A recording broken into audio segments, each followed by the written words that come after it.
The afternoon sun came through the tall windows of Thompson Hall at Hamilton University. Dr. Marcus Chen stood at the front of the classroom, writing numbers and symbols on the large white board. His hand moved quickly as he explained a difficult math problem to his students. 80 young people sat in rows watching him and taking notes in their notebooks. Dr. Chen was 48 years old and had been teaching calculus for 20 years. He was very smart and everyone knew it. He had written many books about mathematics. Other professors respected his work. Students feared him because he was strict and often cold. He never smiled much and he expected everyone to follow his rules exactly. "Now pay attention to this part," Dr. Chen said, tapping the board with his marker. "This is where most students make mistakes. The derivative of this function requires careful attention to the chain rule." The students wrote faster, trying to keep up with his words. Some of them looked confused, but nobody asked questions. Dr. Chen did not like to be interrupted. He had made that very clear on the first day of class. It was 2 o'clock on a Thursday afternoon. This was an important lecture about differential equations. Dr. Chen had prepared for hours the night before. Everything had to be perfect. He did not accept anything less than perfection from himself or from others. The classroom door opened quietly. A woman in a blue uniform stepped inside. She pushed a large gray trash cart in front of her. This was Sophia Martinez. She was 35 years old and worked as a janitor at the university. She had dark hair pulled back in a ponytail and kind brown eyes that looked tired. Sophia moved quietly along the back wall of the classroom. She had cleaned this room twice a week for the past 3 years. Her job schedule said she had to clean all the classrooms on the second floor between 2 and 3 o'clock. She always tried to be as quiet as possible. She knew that classes were still going on. Dr. Chen stopped talking. He turned around and saw Sophia emptying the small trash can near the door. His face became tight with anger. His eyes narrowed behind his glasses. "Excuse me," he said loudly. His voice filled the whole room. "What do you think you are doing?" Sophia looked up surprised. She had seen Dr. Chen many times before. She always tried to stay out of his way. "I am just cleaning, sir," she said softly. "This is my scheduled time." "Your scheduled time?" Dr. Chen repeated. He put down his marker and walked toward her. "This is my class time. I am teaching important material to these students. They are paying thousands of dollars to be here, and you think it is appropriate to interrupt us with your cleaning?" The students became very quiet. They looked at each other with uncomfortable faces. Some of them felt bad for Sophia. They could see she was just doing her job, but nobody said anything. Dr. Chen was too powerful and too scary. Sophia felt her cheeks become hot. "I am sorry, sir. My supervisor told me to clean all rooms at this time. I can come back later if you want."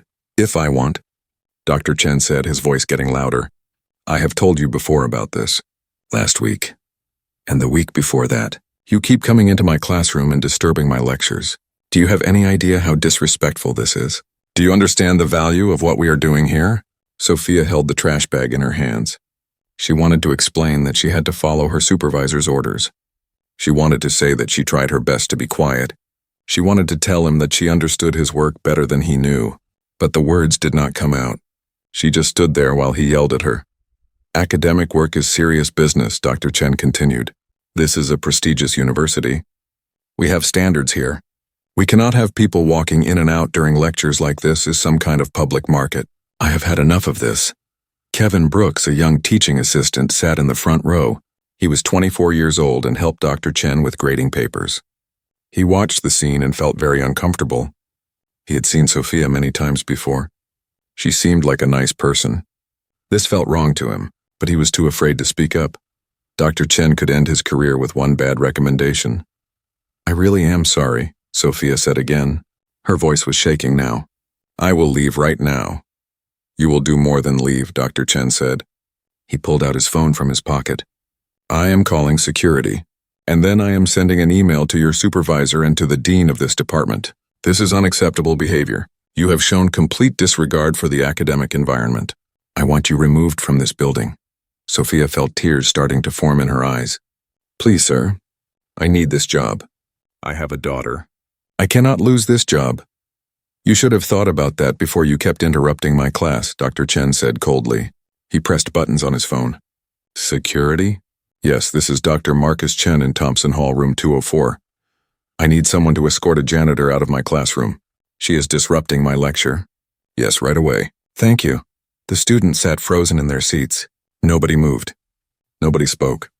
The room felt heavy with tension. A few students looked down at their desks because they could not watch anymore. 2 security guards arrived within 5 minutes. They were both young men in dark uniforms. They looked confused when they saw what was happening. One of them knew Sophia. She had cleaned the security office many times. She had always been friendly and polite. "Ma'am, we need you to come with us," one guard said gently. He could see that Sophia was crying now. He felt bad about this, but he had to follow orders. Sophia left her cleaning cart where it was. She walked out of the classroom with the security guards on each side of her. Her head was down. Tears ran down her face. She could feel 80 pairs of eyes watching her leave. She had never felt so embarrassed in her entire life. Dr. Chen watched her go. Then he turned back to the whiteboard as if nothing had happened. "Now where were we?" he said to the class. "Ah, yes, the chain rule." But the students could not focus anymore. They kept thinking about Sophia's face. They kept hearing her voice when she said she had a daughter. The rest of the lecture felt strange and wrong. After class ended, Dr. Chen went to his office. He sat at his desk and opened his computer. He typed an angry email to the facilities director. He explained that Sophia had interrupted his class multiple times. He said she showed no respect for academic work. He demanded that she be fired immediately. He copied the email to Dean Patricia Walsh, the head of the mathematics department. Then he went back to work on his research papers. He had important deadlines to meet. He had a big presentation coming up at an international mathematics conference. He put Sophia completely out of his mind. He felt he had done the right thing. Rules were rules. Standards had to be maintained. Sophia took the bus home that afternoon. She still wore her blue uniform. Her eyes were red from crying. She kept thinking about what had happened. She had worked at Hamilton University for 3 years. She had never been in trouble before. She always did her job well. She always tried to be respectful and quiet. When she got home to her small apartment, she sat at the kitchen table. Her daughter Emma would be home from school soon. Emma was 10 years old and loved to draw pictures and read books. Sophia looked around the tiny kitchen. The rent was due in 2 weeks. She had $17 in her bank account until payday. Except now there would be no more paydays. Her phone rang. It was her supervisor from the university. The conversation was short. Sophia was being let go, effective immediately. They would mail her final paycheck. The supervisor sounded sorry, but there was nothing he could do. Dr. Chen was too important. His complaints carried too much weight. Sophia put down the phone. She looked at Emma's school pictures on the refrigerator. She looked at the bills piled up on the counter. She thought about the online calculus course she had been taking at night after Emma went to sleep. The course that had cost her $200 that she could barely afford. The course that she loved more than anything because it let her study mathematics again, something she had dreamed about since she was young. Now it was all gone. The job, the income, the dream, all because she had been cleaning a classroom at the wrong time. All because one angry professor had decided she was not important enough to deserve basic respect. Sophia put her head down on the kitchen table and cried. She cried for her lost job. She cried for her daughter, who deserved better. She cried for her dreams that seemed to keep slipping further away. And she cried because she had been treated like she was nothing, like she did not matter, like her humanity was less important than a mathematics lecture. Dr. Marcus Chen did not think about Sophia Martinez for the rest of that day. He did not wonder if she had a family. He did not ask if she would be okay. He simply went home to his large house, ate his dinner, and worked on his research papers late into the night. In his mind, he had solved a problem. He had removed a distraction. He had maintained his standards. He had no idea that in just 2 days everything would change. He had no idea that he would need Sophia Martinez more than he had ever needed anyone in his entire life. 2 days passed. It was Saturday morning. Dr. Marcus Chen woke up early as he always did. He made his coffee and sat down at his home office desk. He had a lot of work to do. The International Mathematics Conference was in 5 days. He would be presenting his research there in front of hundreds of other mathematicians from around the world. This presentation was the most important moment of his career. He had spent 3 years working on a new theorem about multivariable optimization. This theorem could change how economists understood market behavior. It could help businesses make better decisions. It could even help governments plan better economic policies. Several famous mathematics journals wanted to publish his work. There was even talk of a Fields Medal nomination, one of the highest honors in mathematics, and there was a $2 million research grant waiting if his theorem was proven correct. Dr. Chen opened his laptop computer. He needed to check his research files one more time. He wanted to make sure his presentation slides were perfect. He clicked on the folder where he kept all his work. The folder opened, but something was wrong. Very wrong. All his files were there, but they looked strange. The file names were scrambled with random letters and numbers. When he tried to open the main document, an error message appeared on the screen. File corrupted. Cannot open. Dr. Chen felt his heart beat faster. He tried another file. Same error message. He tried another one. Same thing. He went through every single file in the folder. All of them were corrupted. All of them were unreadable. 3 years of work. Thousands of hours of calculations and proofs gone. No, he said out loud. His hands were shaking. He tried to stay calm. There had to be a backup. He always made backups of important files. He opened his backup drive. But when he checked the backup files, they were corrupted too. He had backed up the corrupted versions by mistake. His stomach felt sick. This could not be happening. Dr. Chen grabbed his phone and called the university IT department. A tired voice answered. Hello, this is IT support. This is Dr. Marcus Chen from the mathematics department. I have an emergency. All my research files are corrupted. I need help immediately. The IT technician asked him several questions. What kind of files? When did this happen? Did he click on any strange emails? Dr. Chen answered as best as he could. The technician said he would come to look at the computer right away. 2 hours later, a young man from IT sat at Dr. Chen's desk, typing on the laptop. He tried many different programs and tools. He worked for 3 hours. Finally, he shook his head. I am sorry, Dr. Chen. The encryption on these files is very complex. I cannot break it. The data is scrambled in a way I have never seen before. You need a specialist. Then get me a specialist. Dr. Chen almost shouted. I do not care what it costs. I need those files. The IT technician gave him the phone number of a data recovery company. Dr. Chen called them immediately. They said they could send someone on Monday. Monday? That was 2 days away. Dr. Chen explained that he needed help now, today. They said weekends cost extra. Dr. Chen said he did not care about the cost. A data recovery specialist arrived that evening. She was an older woman with gray hair and many years of experience. She connected special equipment to Dr. Chen's laptop. She worked until midnight. But in the end, she had the same answer. I'm sorry. The corruption is too deep. The files are encrypted with something very sophisticated. I cannot recover them. Maybe with more time, maybe weeks or months, but not in time for your conference. Dr. Chen sat in his chair after she left. It was 1 o'clock in the morning. His career was falling apart. Without those files, he had no presentation. Without the presentation, he would lose the research grant. Without the grant, his reputation would be damaged. Other professors would wonder what happened. Some would think he made up the theorem.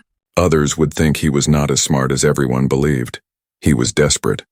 He opened the corrupted files one more time, hoping to see something, anything useful. That was when he noticed something strange. In the preview window before the file fully corrupted, he could see the first page of one document. It was covered with his equations and proofs just as he remembered. But there was something else. Small handwritten notes in the margins. Notes he did not remember writing. He looked closer at the preview image. The notes were in pencil. They pointed to certain equations. One note said, check sign here. Another said, missing variable.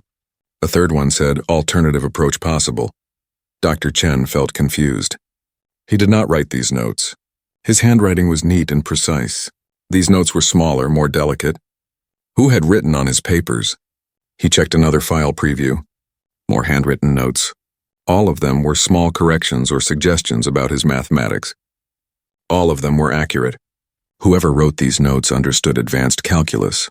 They understood his work at a very deep level. He went to his office at the university even though it was 2 in the morning. He used his key to get into the building. The mathematics department was dark and empty. He went to his office and turned on the light.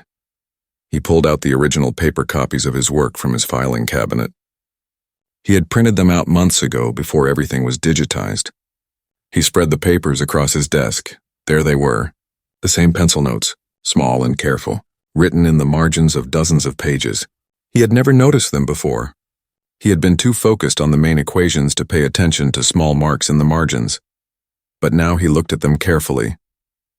These notes were not random. They were corrections, and they were right.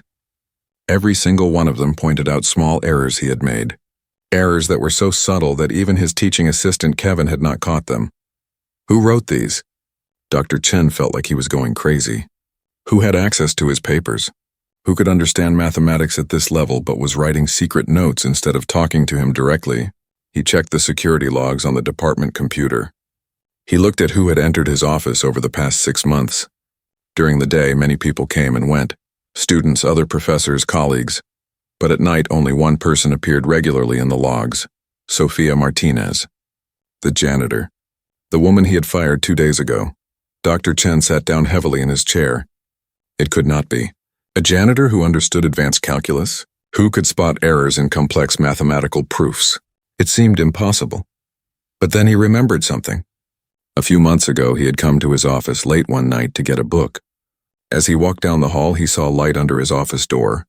When he opened it, Sophia was inside cleaning. But she was not just cleaning. She was standing at his desk, looking at his papers. When she saw him, she quickly went back to emptying the trash. He had thought nothing of it at the time. Now he wondered what she had really been doing. He checked the security cameras. The university kept video footage for 6 months. He found the recordings from late-night hours when Sophia worked. He watched hours of footage at fast speed, there, on the screen. Sophia entering his office at 11:30 at night. She cleaned for a few minutes. Then she stopped and looked at the papers on his desk. She pulled out a small pencil from her pocket. She leaned over the desk and wrote something. She stood there for almost 10 minutes reading his equations. Then she carefully put everything back exactly as it was and left. The video showed this happening many times over 6 months. Sometimes she would just read his work. Other times she would write small notes. She was always careful, always quiet, always making sure nothing looked disturbed. Dr. Chen felt a strange mixture of emotions, shock, confusion, and something else. A growing realization that he had made a terrible mistake.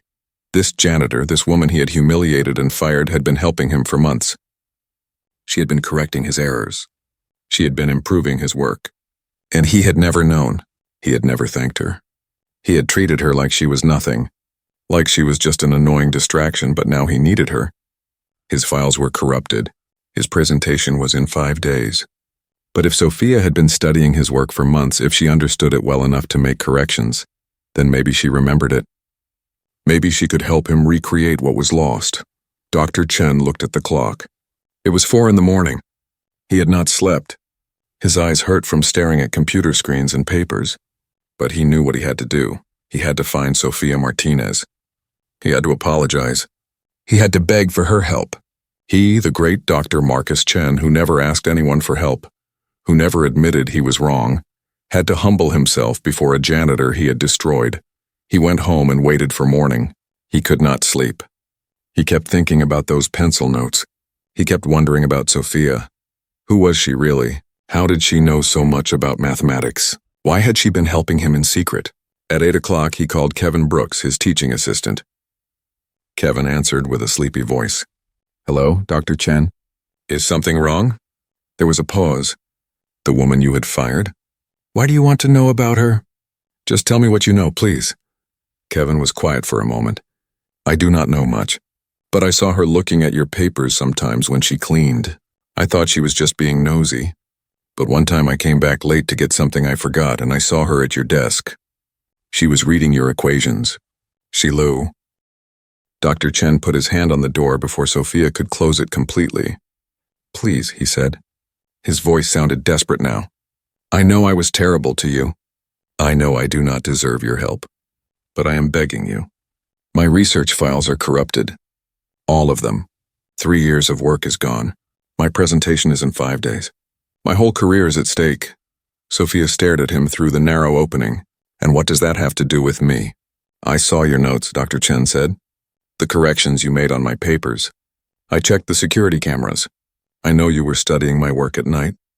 I know you understand advanced calculus. I know you found errors that nobody else caught. You're brilliant, Sophia. And I need your help to recreate my research. Sophia's face showed surprise for just a moment. Then it became hard again. So you spied on me? You looked at security footage of me working? I was trying to understand who wrote those notes. I had no idea it was you. I had no idea you knew mathematics. Emma tugged on her mother's sleeve. Mom, what is he talking about?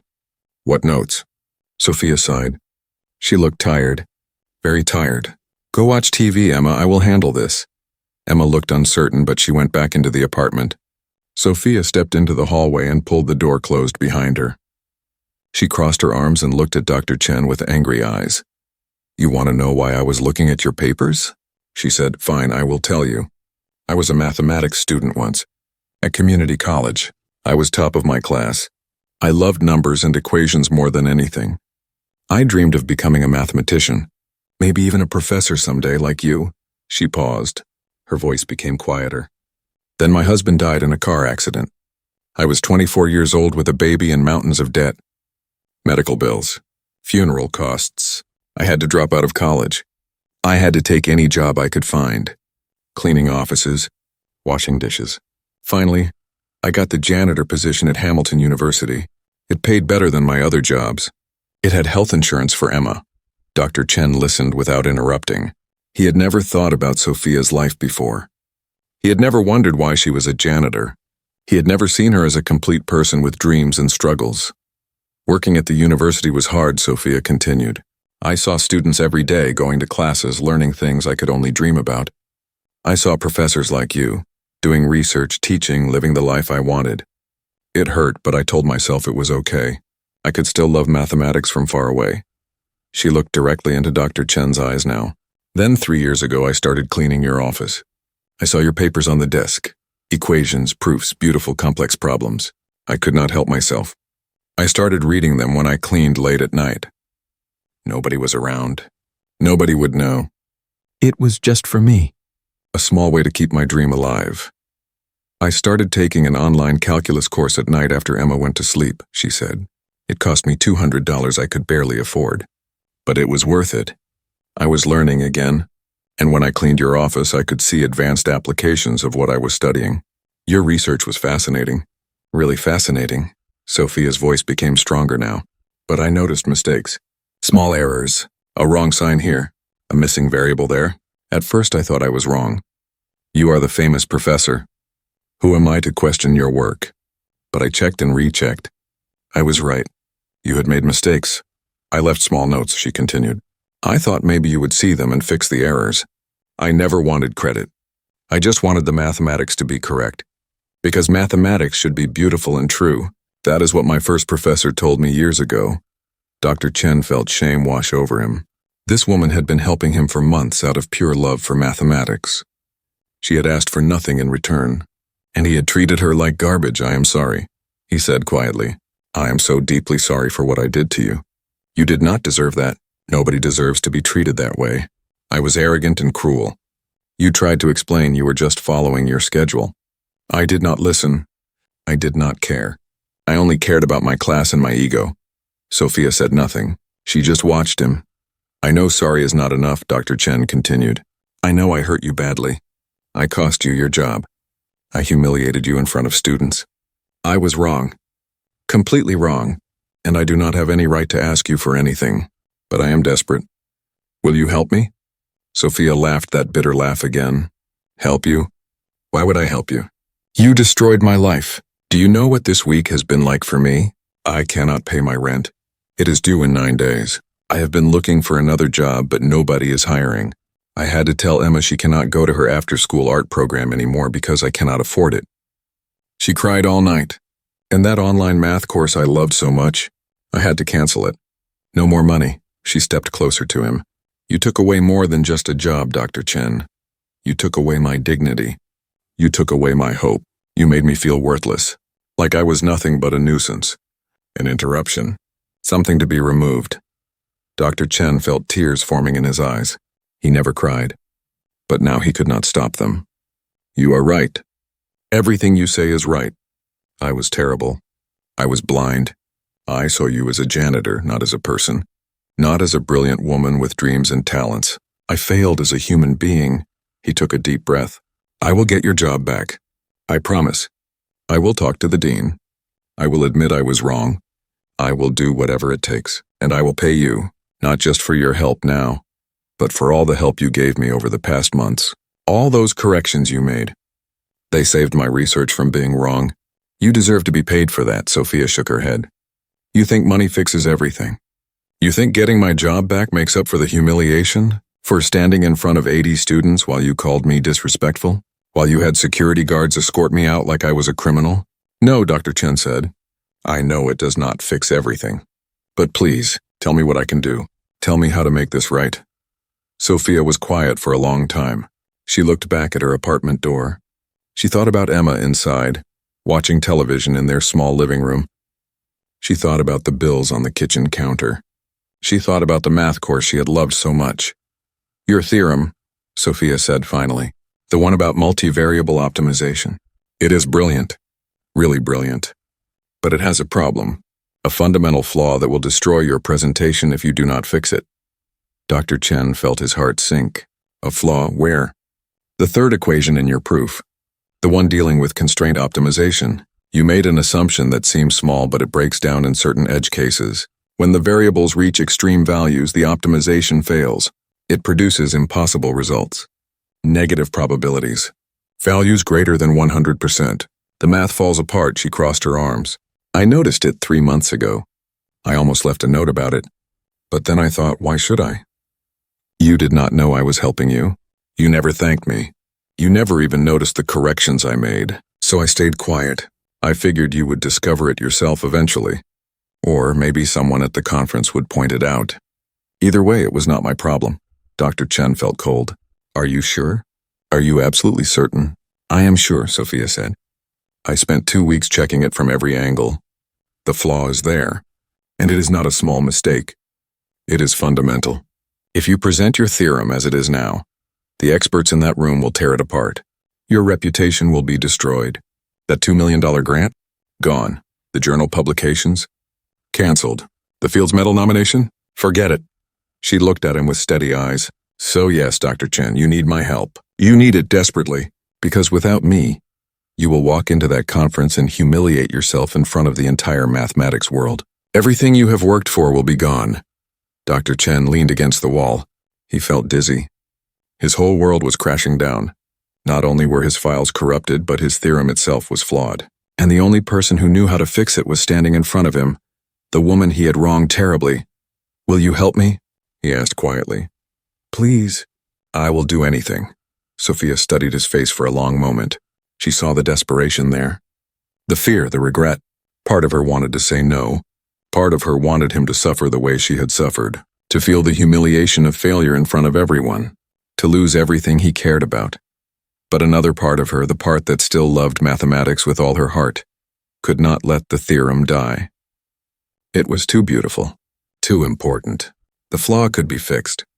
The research could be saved. And maybe, just maybe, this could be her chance to get back into the world of mathematics that she had lost so long ago. I need to think, Sophia said. This is not a simple decision. You hurt me deeply. My daughter saw me cry for 2 days. She asked me why that man was so mean to me. What do I tell her? That sometimes people treat you like garbage even when you do nothing wrong. I understand, Dr. Chen said. Take all the time you need. She opened her apartment door. Wait here. I need to make a phone call. She went inside and closed the door. Dr. Chen stood in the hallway. He could hear Sophia talking on the phone but could not make out the words. She talked for about 10 minutes. Then the door opened again. I called a friend who is a lawyer, Sophia said. She is helping me think through what. 2 hours later, Dr. Chen and Sophia walked into the mathematics building at Hamilton University. The campus was quiet on Saturday afternoon. Only a few students sat outside reading books or talking with friends. The building felt empty and strange without the usual crowds. Sophia wore a simple blue dress and carried a folder with some papers inside. She had not been back to this building since Thursday. The memories of being escorted out by security guards made her stomach tight, but she held her head up high and walked next to Dr. Chen with confident steps.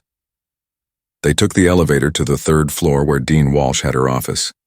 When they arrived, the dean was already waiting for them. She stood at her open door, a woman in her mid-50s with gray hair and intelligent eyes behind stylish glasses. "Dr. Chen, Ms. Martinez, please come in," she said. Her voice was professional but not cold. They entered the office. It was a large room with bookshelves covering 2 walls, all filled with mathematics books and journals. A big wooden desk sat in the center with 2 comfortable chairs facing it. Dean Walsh gestured for them to sit down. She sat behind her desk and folded her hands. "I have spent the last 2 hours making phone calls and reviewing files," she said. "I spoke with the facilities director. I spoke with security. I reviewed Dr. Chen's employment history and the complaints filed against him over the years. And I reviewed Ms. Martinez's employment record, which is excellent, by the way. Not a single complaint or issue in 3 years." Sophia sat quietly, her hands in her lap. Dr. Chen looked nervous, which was unusual for him. He was always so confident, so sure of himself. But now he looked like a man who knew his whole life might change depending on what happened in the next hour. "Dr. Chen," Dean Walsh said, looking at him directly, "you told me on the phone that you treated Ms. Martinez poorly. Would you like to elaborate on that in person?" Dr. Chen cleared his throat. "Yes, I yelled at her in front of my entire class. 80 students watched me humiliate her. I called her disrespectful. I said she did not understand the value of academic work. I had security guards remove her from the building. I demanded she be fired immediately. And all of this was because she was doing her job, following the cleaning schedule her supervisor gave her." He paused and looked down at his hands. "I never thought about her as a person. I never wondered if she had a family or bills to pay or dreams of her own. I only thought about my convenience. My class, my ego. I treated her like she was an object that was in my way, not a human being who deserved basic respect and dignity." Dean Walsh nodded slowly. "That is very honest, Dr. Chen. More honest than I expected. Now tell me about Ms. Martinez's mathematical abilities. You said she has been helping with your research?" Dr. Chen explained everything. The pencil notes on his papers, the security camera footage, the corrections Sophia had made over 6 months, how she had caught errors that nobody else had noticed, and finally, how she had identified a fundamental flaw in his theorem that would have destroyed his presentation. Dean Walsh listened carefully. Then she turned to Sophia. "Ms. Martinez, is this all true? Have you been studying Dr. Chen's research?" Sophia nodded. "Yes, it is true. I was a mathematics student in community college years ago. I had to drop out when my husband died. But I never stopped loving mathematics. Working at this university, I could see advanced research happening around me. Dr. Chen's work was especially interesting, so I read it when I cleaned his office late at night. Nobody was around. I was not stealing anything or breaking anything. I just wanted to learn." "And you found errors in his work?" Dean Walsh asked. "Yes, small mistakes at first. Wrong signs, missing variables, things like that. I left small notes hoping he would notice and fix them. Then about 3 months ago I found a bigger problem, a flaw in the core logic of his theorem. But by then," she trailed off. "By then, Dr. Chen had made it clear how little he thought of you." Dean Walsh finished. "So you stayed quiet?" "Yes," Sophia said simply. Dean Walsh leaned back in her chair and thought for a moment. Then she opened a drawer in her desk and pulled out a file. "Ms. Martinez, I took the liberty of calling the community college you attended. I spoke with the registrar's office. They sent me your transcripts. Do you know what I found?" Sophia shook her head.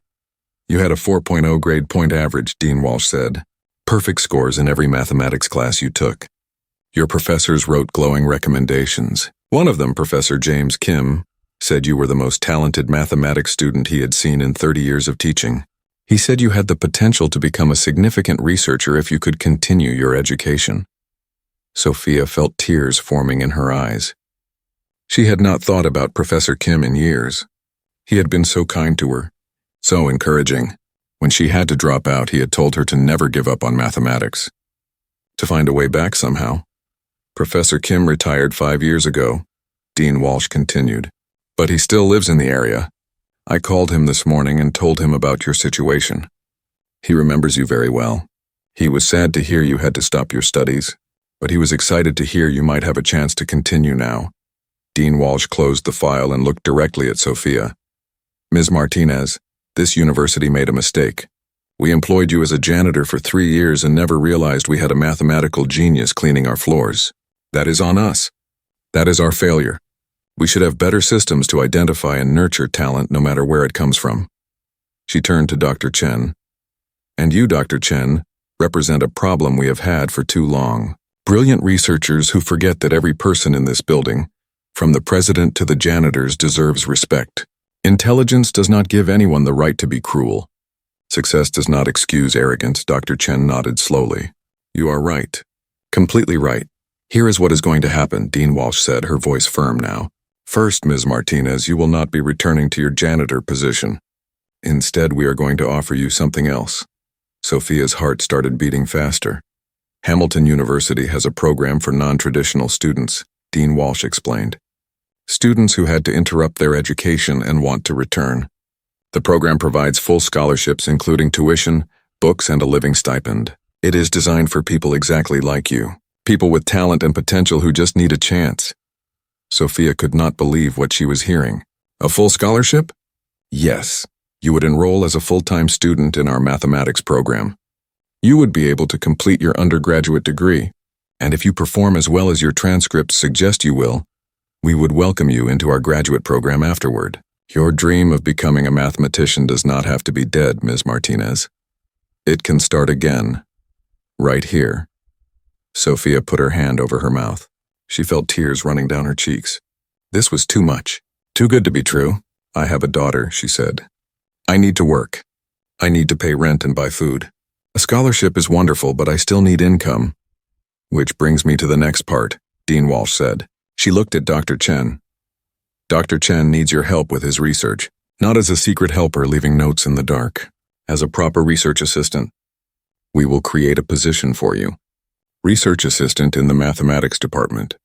It pays $40,000 a year. You would work 20 hours per week helping Dr. Chen recreate and fix his theorem. The other 20 hours would be for your studies. Sophia could not speak. She just stared at Dean Walsh with wide eyes. But there are conditions, Dean Walsh said, her voice serious now. Many conditions. For both of you. She turned to Dr. Chen first. You will publicly apologize to your class. Not a quick sorry. A real apology, where you explain what you did wrong and what you learned.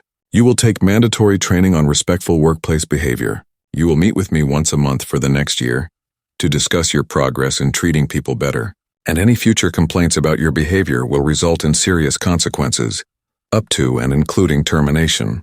Are these terms acceptable? Dr. Chen nodded. Yes, completely acceptable. I deserve all of that and more. Dean Walsh turned to Sophia. And you, Ms. Martinez, you will be a student and a research assistant. That means following all the rules, attending classes, completing assignments, treating other students and professors with respect, even when they do not deserve it because you are better than that.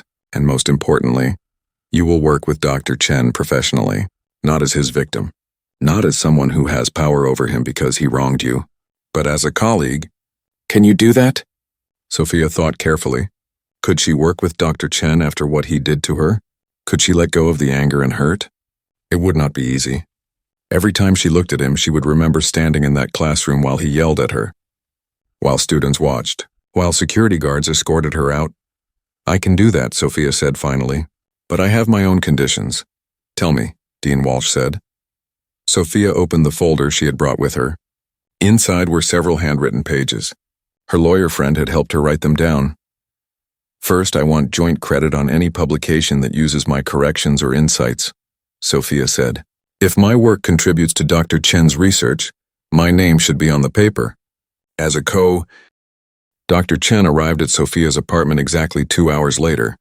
He carried a large bag filled with notebooks, printed papers, and his laptop. He also brought a box of pizza and some juice boxes for Emma. It seemed like the right thing to do. Sophia opened the door and welcomed him inside. The apartment was small but very clean. The living room had an old sofa and a television. Children's drawings covered one wall, all signed by Emma in colorful markers. The kitchen table had been cleared off and was now ready for work. Emma peeked out from behind her mother. She looked at Dr. Chen with curious but cautious eyes. Sophia had explained everything to her daughter, but Emma still remembered seeing her mother cry earlier that week. "Hello, Emma," Dr. Chen said gently. He held up the pizza box. "I brought dinner. I hope you like pepperoni." Emma's eyes grew wider. "That is my favorite." "Your mother told me," Dr. Chen said. Actually, he had guessed, but seeing Emma's smile made him glad he had brought it. They ate pizza together at the small kitchen table. It felt strange at first. A famous professor sitting in a tiny apartment eating pizza with a janitor and her daughter, but slowly the strangeness faded. Emma told Dr. Chen about her school and her art class. She showed him her drawings. Dr. Chen listened and asked questions and seemed genuinely interested. Sophia watched this and felt something soften inside her. This was not the same cold, arrogant man who had yelled at her on Thursday. Or maybe it was the same man, but a part of him that he usually kept hidden was showing now. The human part. The part that could be kind. After dinner, Emma went to her room to do homework and watch television. Sophia and Dr. Chen spread papers across the kitchen table. Dr. Chen opened his laptop and showed her what files he had managed to save. It was not much. A few early notes, some preliminary calculations, but most of the main work was gone. "Tell me about the flaw you found," Dr. Chen said. "The one in the third equation." Sophia pulled out a notebook where she had written her own notes over the past months. "Here. Look at this section where you apply the optimization constraints. You assume that all variables remain within normal bounds, but what happens when one variable approaches infinity, or zero? Your equation breaks down. It produces impossible results." Dr. Chen studied her notes carefully. His face showed concentration and then understanding. "You are right. I made an assumption without testing the edge cases. That is a basic error." "How did I miss this?" "You were too close to your own work," Sophia said. "Sometimes we need fresh eyes. That is why collaboration is important in mathematics. We catch each other's mistakes." They worked for 3 hours that first evening. Sophia's mathematical intuition amazed Dr. Chen. She could see patterns he missed. She could approach problems from angles he never considered.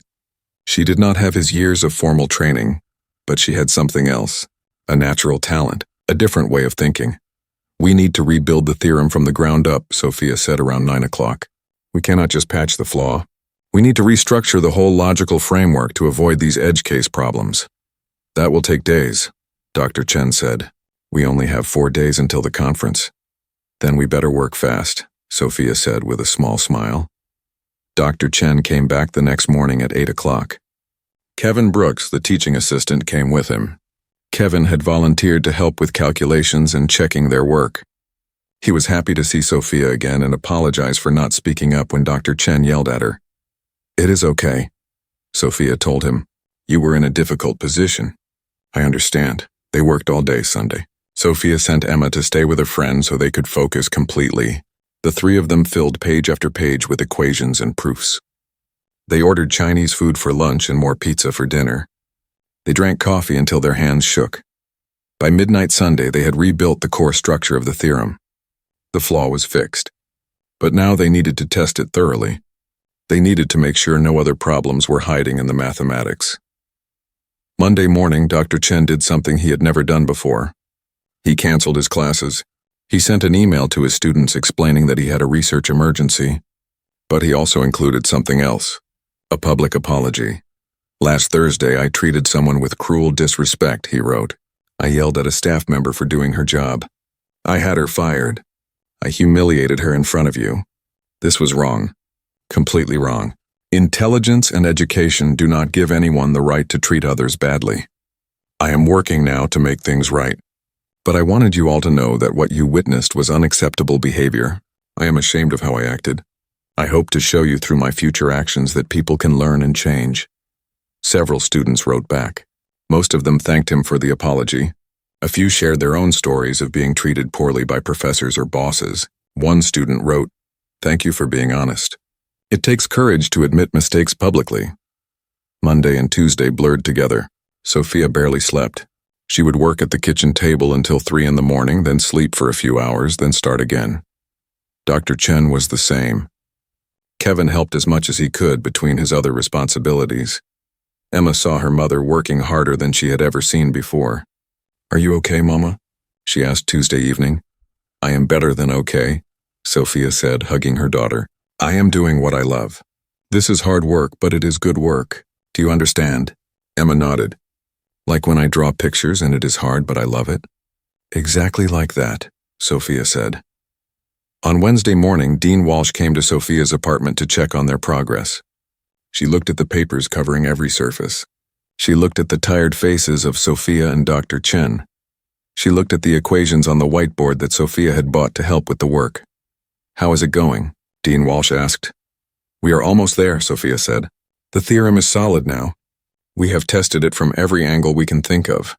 No flaws, no edge case problems. It is actually better than the original version. Stronger, more elegant." Dean Walsh smiled. "Will you be ready for tomorrow?" "Tomorrow?" Dr. Chen looked confused.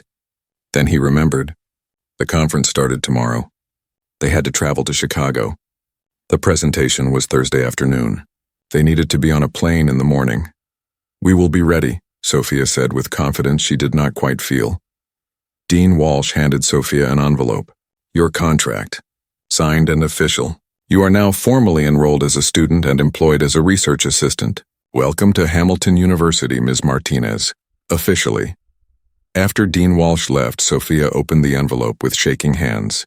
She read the contract. Everything was there. Everything they had agreed to. She was really a student again. Really a researcher. This was not a dream. "We should prepare the presentation slides," Dr. Chen said. "Even if the mathematics is perfect, we need to present it clearly." They worked on the presentation for the rest of Wednesday. Sophia had good ideas about how to explain the complex concepts in ways that were clear but still rigorous. Dr. Chen was impressed by her teaching. Instincts. "You will be a good professor. Someday," he told her. Sophia felt warm pride in her chest. "That is my dream. To teach mathematics to students who think they cannot understand it. To show them that math is beautiful and accessible if explained well." That evening, Sophia packed a small suitcase. She had never been to Chicago before. She had never been to an academic conference before. She was terrified and excited at the same time. Emma helped her choose clothes. "You should wear the blue dress," Emma said. "You look pretty in blue." "This is not about looking pretty," Sophia said. "This is about mathematics." "You can do both," Emma said wisely. Sophia laughed and packed the blue dress. Thursday morning came too quickly. Sophia barely slept. She kept going over the equations in her mind, checking for errors, worrying that they had missed something. Dr. Chen picked her up at 5 in the morning. They drove to the airport together in the dark. On the plane, Dr. Chen looked nervous. Sophia had never seen him nervous before. He was always so confident, so sure of himself. But now he kept checking and rechecking their notes. "Are you okay?" Sophia asked. "I have presented at many conferences," Dr. Chen said. "But this feels different. More important. I do not want to let you down.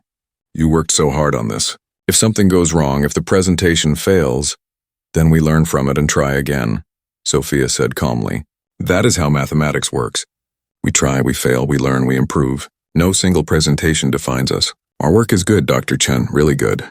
The mathematics is solid. Trust it. Trust yourself. Trust us." Dr. Chen looked at her with grateful eyes. "When did you become the confident one and I became the nervous one?" Sophia smiled. "Maybe we are learning from each other."